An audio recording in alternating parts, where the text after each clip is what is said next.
Okay, so the next thing is if you need, for example, a lower thirds title where the background needs to be transparent because you're going to be putting it over footage inside another editing program, you're going to want an alpha channel.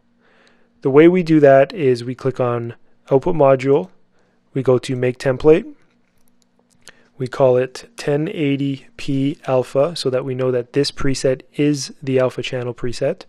We click on Edit, and we cannot use H.264 because it does not support alpha channels. So instead what we'll do is we'll choose the animation, or we can go to ProRes, but I typically use animation. We'll go to OK. Then we will go to Channels, and we will choose RGB plus alpha. The RGB means the red, greens, and blues of your image, basically your lower thirds title, for example. And the plus alpha means it'll export an alpha channel, meaning a transparent background.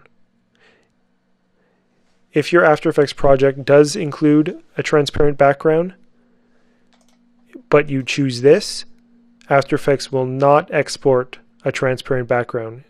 Instead, it'll render out a black background and it's basically useless. So make sure that if you need a transparent background, you change it to animation or another codec that supports RGB plus alpha. The next thing is we want to make sure that resize is selected so that our preset is always 1080. We want no crop and the audio is off. So we go to OK. We call it 1080p alpha and we click OK.